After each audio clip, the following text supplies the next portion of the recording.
एक गांव में मोहन नाम का एक बहुत ही सरल स्वभाव का सीधा साधा व्यक्ति रहा करता था।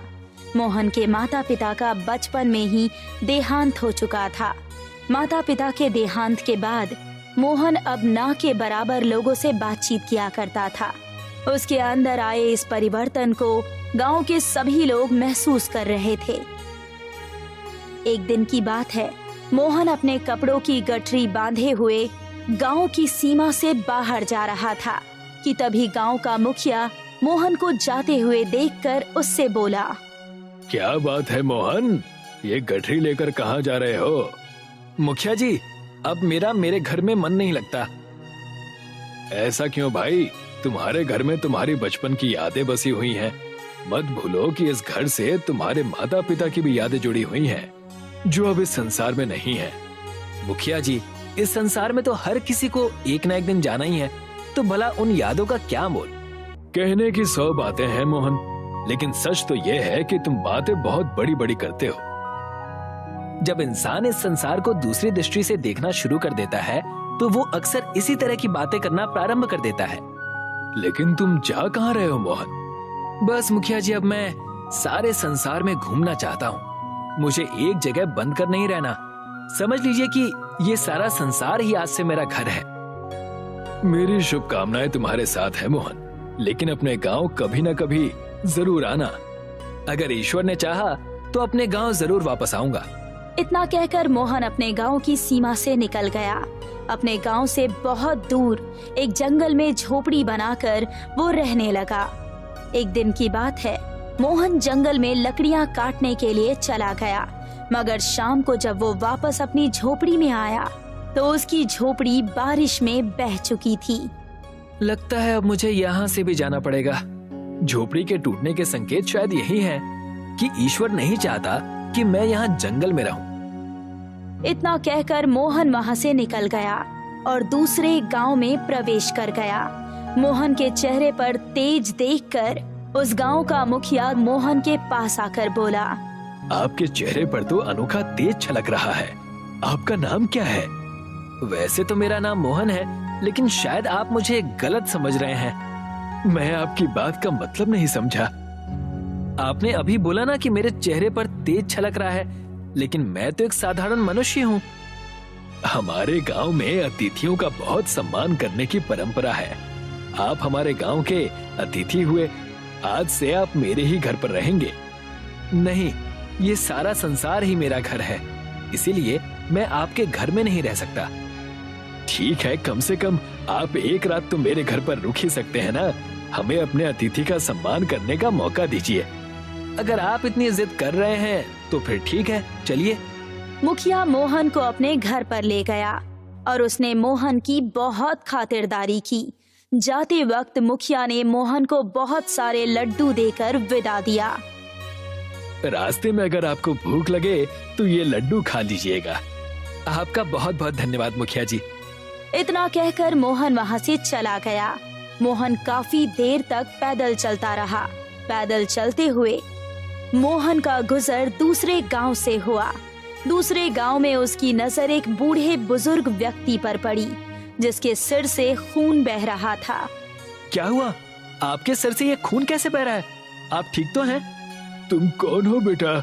इस गांव के तो नहीं लगते। हाँ काका, मैं इस गांव का नहीं हूँ, लेकिन आपने बताया नहीं कि आपके सिर से ये खून क्यों बह रहा है। मैं 3 दिनों से भूखा हूँ बेटा। भूख से मेरी इतनी हालत खराब है कि मुझसे कुछ भी बोला नहीं जा रहा। मेरे पास बस यही लड्डू हैं बाबा, इन्हें आप खा लीजिए और सबसे पहले अपनी भूख को शांत कीजिए। मैं नहीं खा सकता। क्यों नहीं खा सकते? अगर मैंने तुम्हारे दिए हुए लड्डू खा लिए तो चौधरी के आदमी तुम्हें बुरी तरह से पीटेंगे और मैं अपनी वजह से तुम्हें निर्दयता के साथ मार खाते हुए नहीं देख सकता। वो मेरा कुछ नहीं कर सकते। आप निश्चिंत होकर अपनी भूख को शांत कीजिए। आपको इस वक्त भोजन की बहुत आवश्यकता है। तुम्हारा बहुत बहुत धन्यवाद बेटा, वरना 3 दिन से मैं इन गांव वालों से खाना मांग रहा था, मगर किसी ने भी मुझे 2 रोटी तक नहीं दी। अब मुझे बताइए कि आपके सर से खून क्यों बह रहा है? हमारे गांव का एक बहुत ही क्रूर स्वभाव का जमींदार है, जो भोले भाले लोगों की जमीन पर अवैध रूप से कब्जा कर लेता है। अगर कोई उसके खिलाफ बोलता है तो वो उसे पीट कर लहूलुहान कर देता है और गांव में ये ऐलान कर देता है कि कोई भी उसे राशन तक ना दे। मैंने भी यही गलती की और मेरा ये हाल हो गया। आपने कोई गलती नहीं की बाबा, आपने वही किया जो आपके अंतर्मन ने कहा, और हमारा अंतर्मन कभी झूठ नहीं बोलता। तुम तो बहुत ही अच्छे स्वभाव के इंसान मालूम पड़ते हो बेटा। सच तो यह है कि तुम्हारे जैसे ही इंसान की इस गांव में सख्त आवश्यकता है, क्योंकि गांव का जमींदार चौधरी गांव के सभी भोले भाले नवयुवकों को बिगाड़ रहा है। वो उन्हें जुआ खेलने को कहता है, चोरी करने को कहता है। गांव के बहुत से नौजवान अब अपने माता पिता की बात तक नहीं मानते। आप चिंता मत कीजिए बाबा, मैं पूरी कोशिश करूंगा उन सबको सुधारने की। मोहन ने इतना कहा ही था कि तभी चौधरी के कुछ गुंडे वहां पर पहुंच गए और उस बुजुर्ग के हाथों में लड्डू देखकर गुस्से से आग बबूला हो गए। उन्हीं व्यक्तियों में से एक व्यक्ति बल्ली, जो कि जमींदार का बहुत ही खास व्यक्ति था, गुस्से से मोहन की ओर देखकर बोला, इस बुड्ढे को लड्डू किसने दिया है? इन्हें लड्डू मैंने दिया। क्या आपको बात करने की बिल्कुल भी तमीज नहीं है? ये उम्र में आपसे कितने बड़े हैं, ये आपके पिता समान हैं। आपको इनसे इस लहजे में बात करते हुए जरा भी शर्म नहीं आई? जिसने की शर्म उसके फूटे कर्म, ये कहावत तुमने नहीं सुनी क्या? नहीं, मैंने तो सुना है कि कर भला तो हो भला। मैं सिर्फ अच्छा ही बोलता हूँ और अच्छा ही देखता हूँ। तो फिर बुरा क्या होता है ये आज मैं तुझे बता देता हूँ। इतना कहकर बल्ली ने एक जोरदार थप्पड़ मोहन के गाल पर जड़ दिया। थप्पड़ खाकर मोहन मुस्कुराने लगा। बल्ली ने एक दूसरा थप्पड़ भी गाल पर जड़ दिया। दूसरा थप्पड़ खाकर भी मोहन मुस्कुराने लगा। मोहन मुस्कुराता रहा। बल्ली ने क्रोधित होकर थप्पड़ों की मोहन के ऊपर बौछार कर दी। आखिर तुम किस मिट्टी के बने हो भाई? मैंने तुम्हें इतने थप्पड़ मारे मगर फिर भी तुम लगातार मुस्कुराए ही जा रहे हो। क्या तुम्हें क्रोध नहीं आता? अगर इस गांव में आकर मुझे थप्पड़ खाने को मिला है तो इससे पूर्व मैं जिस गांव में गया था ये लड्डू मुझे वहीं खाने को मिले थे। हिंसा का जवाब हिंसा नहीं होता और अहिंसा हमेशा हिंसा पर भारी पड़ती है। मोहन की बात का पता नहीं बल्ली पर क्या असर हुआ कि वो वहाँ से चला गया। वो बुजुर्ग व्यक्ति मोहन को अपने साथ अपने घर ले आया। क्या आप घर पर अकेले रहते हैं बाबा? हाँ बेटा, लेकिन मैं हमेशा से अकेला नहीं था। कुछ सालों पहले मेरी पत्नी भी मेरे साथ रहा करती थी, जिसका स्वर्गवास हो गया। उसके जाने के बाद मेरा इकलौता पुत्र ही मेरा सहारा था, लेकिन कुछ समय पहले वो भी मुझे छोड़कर शहर की रंगीनियों में जाकर खो गया। आज से आप मुझे अपना ही पुत्र समझिए। लेकिन मेरी एक बात समझ में नहीं आई बेटा, उस बल्ली ने तुम्हें इतने थप्पड़ मारे, तुम चाहते तो उसे पीट सकते थे, फिर तुमने उस पर हाथ क्यों नहीं उठाया? अगर मैं उससे लड़ता तो उसके अंदर और अधिक क्रोध जाग जाता, और क्रोध इंसान का बहुत बड़ा दुश्मन होता है बाबा। क्रोध बदले की भावना को जगा देता है और इंसान मनुष्य से जानवर बन जाता है। अब आप स्वयं देखिए, जब मैंने उसके ऊपर हाथ नहीं उठाया तो वो चुपचाप वहां से चला गया। आपने उसे जाते हुए तो देखा, लेकिन मैंने जाते हुए उसके चेहरे पर एक आत्मग्लानि देखी जो शायद आपने नहीं देखी। तुम बहुत ही ज्ञानी मालूम पड़ते हो। जब तुम बातें करते हो तो ऐसा लगता है कि बस तुम्हें सुनते ही जाओ। बुजुर्ग व्यक्ति की बात सुनकर मोहन मुस्कुराने लगा। उस दिन के बाद मोहन उस बुजुर्ग व्यक्ति के साथ ही रहने लगा। कुछ दिन बाद मोहन एक खंडर के पास चला गया, जहां पर गांव के नवयुवक जुआ खेल रहे थे। मोहन को देखकर एक नवयुवक मोहन की ओर देखता हुआ बोला, तुम यहाँ पर क्यों आए हो? क्या तुम्हें भी हमारे साथ जुआ खेलना है? नहीं, बल्कि मैं तुम्हें यहाँ पर ये बताने आया हूँ कि जुआ अच्छी आदत नहीं है, बल्कि बहुत ही बुरी आदत है। लेकिन हमें तो इसे खेलने में बहुत ही आनंद आता है और बगैर मेहनत किए हुए हमें इसमें बहुत सारा धन भी मिल जाता है। और जब तुम जुआ हार जाते हो उसके बाद क्या होता है? क्या तुमने ये कभी सोचा है? उसके बाद तो कुछ भी नहीं होता है। उसके बाद तुम्हारे परिवार को भूखा रहना पड़ता है। तुम्हारे माता पिता जो चौधरी से कर्ज लेकर आते हैं, वही चौधरी उन्हें अपमानित करके उनकी भारी ब्याज वसूलता है और तुम्हारी जमीन जिन पर तुम खेती करते हो उस पर अवैध कब्जा कर लेता है। मगर तुम देखकर भी अनदेखा कर देते हो, क्योंकि चौधरी ने तुम्हें जुए की लत लगा रखी है। इस जुए ने तुम्हें तुम्हारे जीवन के लक्ष्य से भटका रखा है। अगर तुम अभी से इस जुए को छोड़कर मेहनत से अपने खेत पर कार्य करना प्रारंभ कर दो, तो मेरी बात का विश्वास मानो, वो दिन दूर नहीं जब तुम चौधरी से अधिक अमीर हो जाओगे। ये तो हमने कभी सोचा ही नहीं। हम आपसे वादा करते हैं कि हम कभी भी अब जुआ नहीं खेलेंगे। आपका बहुत बहुत धन्यवाद, आपने हमें सही दिशा दिखाई। उस दिन के बाद से गांव में जुआ खेलना बंद हो गया। गांव के लोगों को बदलता हुआ देख चौधरी बुरी तरह परेशान हो गया। वो क्रोधित होकर बल्ली से बोला, ये सब हो क्या रहा है बल्ली? गांव के सारे लोग अगर सुधर गए तो मेरा तो धंधा बंद हो जाएगा। मैं जानता हूँ ये सब कुछ कौन कर रहा है। कौन? मुझे बताओ उसके बारे में। उसका नाम मोहन है। वो इस गांव का नहीं है। किस गांव से आया है ये भी पता नहीं। और वो उसी बूढ़े व्यक्ति के घर पर ठहरा हुआ है जिसे आपने बुरी तरह से पीटा था। जब सब कुछ जानते ही हो तो तुम उसे जाकर सबक क्यों नहीं सिखा देते? आपको क्या लगता है चौधरी साहब, क्या मैंने उसे पीटा नहीं? लेकिन अजीब बात तो ये है कि मैं उसे जितना मारता हूँ उतनी ही बार मेरी ओर मुस्कुरा कर देखता है। फिर पता नहीं क्यों मुझे अंदर से ही उसके लिए बहुत बुरा लगने लगता है। लगता है तुम्हारा दिमाग खराब हो गया है।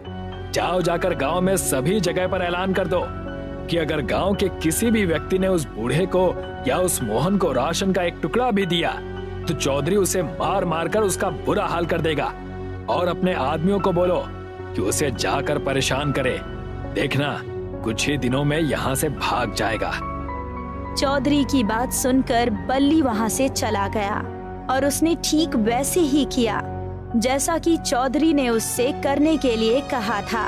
उस दिन के बाद मोहन और उस बुजुर्ग व्यक्ति को राशन मिलना बंद हो गया। कोई भी व्यक्ति डर की वजह से उन दोनों को अपने घर का पानी तक नहीं पिलाता था। ये सब देखकर बुजुर्ग व्यक्ति मोहन से बोला, आखिर मुझे जिस बात का भय था वही हुआ बेटा। तुम यहाँ से चले क्यों नहीं जाते? चिंता मत कीजिए बाबा, मैं भी देखता हूँ कि उस चौधरी के अंदर अत्याचार करने की कितनी हद है, लेकिन वो मुझे नहीं तोड़ पाएगा बल्कि स्वयं टूट जाएगा। बेटा तुम चौधरी को नहीं जानते, वो बहुत ही ज्यादा अत्याचारी है। वो कितना भी बड़ा अत्याचारी क्यों ना हो, सत्य के सामने उसे झुकना ही पड़ेगा। इसलिए मैं उसके इस रवैये से सत्य का साथ नहीं छोड़ूंगा। मैं गांव में लोगों को सुधारने का कार्य तब तक करता रहूंगा जब तक कि यहाँ के लोग पूरी तरह से सुधर नहीं जाते, भले ही उसके लिए मुझे खुद पर उसके कितने भी अत्याचार बर्दाश्त क्यों न करने पड़े। मोहन ने गांव के भोले भाले लोगों को समझाना बंद नहीं किया। ये सब देखकर चौधरी अपना आपा खो बैठा और एक दिन उसने क्रोधित होकर अपने आदमियों से मोहन को अपनी हवेली पर उठवा लिया। मुझे लगता था कि मेरे सामने कोई साधु संत आएगा, मगर तुम तो एक नवयुवक हो। तुम्हारी उम्र तो खेलने कूदने की है बच्चे। अगर मेरी उम्र खेलने कूदने की है तो तुम्हारी उम्र भी ईश्वर की आराधना करने की है। तुम लोगों पर अत्याचार क्यों कर रहे हो? लगता है तुम कोई संत बनना चाहते हो। संत बनने के धंधे में इनकम अच्छी होती है। अगर मैं पाखंडी संत बनना चाहता तो इतने दिन भूखा प्यासा नहीं रहता, अपनी कपड़ों की गठरी लेकर यहाँ से चला जाता। मैं तुम्हारे बारे में सब जानता हूँ। क्या जानते हो मेरे बारे में? तुम तो इस गांव के हो भी नहीं। हाँ, मैं इस गांव का नहीं हूँ, लेकिन मुझे इस गांव में रहते हुए काफी समय हो गया है। मैं जानता हूँ कि तुम्हारा बेटा था जो रोड एक्सीडेंट में मारा गया। तुम्हें उस एक्सीडेंट से कुछ सीखना चाहिए। सोचो कि तुम इतने लोगों पर अत्याचार करते हो। ईश्वर ना करे अगर कोई ट्रक तुम्हें कुचलता हुआ निकल जाए तो तुम्हारा सारा का सारा धन यहीं का यहीं धरा रह जाएगा। तुम अपने साथ एक सिक्का तक नहीं ले जा सकते हो। तो फिर ये सब किस लिए? आखिर तुम्हें लौट के ईश्वर के पास ही जाना है। जरा सोचो चौधरी, तुम्हारे जिस मृत बेटे के लिए गांव के लोगों के दिल में हमदर्दी होनी चाहिए, लोग उसे गालियां बकते हैं तुम्हारे स्वभाव की वजह से। अगर कुछ करना ही है तो ऐसा करो ना कि लोग तुम्हें दुआएं दें, ना कि कुछ ऐसा करो कि इतिहास में तुम्हारा नाम काले अक्षरों में लिखा जाए। मोहन की बात पर चौधरी के दिल में न जाने क्या असर हुआ। चौधरी सुधर गया। मोहन की ओर देखकर बोला, मुझे माफ कर दो बेटा, मुझसे बहुत बड़ी भूल हो गई। आज तक मैंने जितनी भी जमीनों पर कब्जा किया है वो सभी जमीनें वापस कर दूंगा। और आज से मैं ईश्वर की आराधना करूंगा। आज तो तुम मेरी ही हवेली में रहोगे। नहीं चौधरी साहब, मेरा अब जाने का समय हो गया है। मुझे मेरे जीवन का लक्ष्य मिल गया है। अब मैं हर गांव जाकर लोगों को सुधारने का काम करूंगा। ईश्वर तुम्हें जरूर इस काम में सफलता देगा। क्या तुम जानते हो, तुम्हें जो चीज मिली है उसे वरदान कहते हैं। जैसे कि ईश्वर ने बुद्ध को वरदान दिया था, तुम भी उन्हीं के नक्शे कदम पर चलने के लिए अग्रसर हो। तुम्हें जरूर कामयाबी मिलेगी। चौधरी की बात सुनकर मोहन मुस्कुराता हुआ उस गांव को छोड़कर चला गया। शायद चौधरी ने सही कहा था, उसे वरदान ही मिला था जैसा कि बुद्ध को मिला था।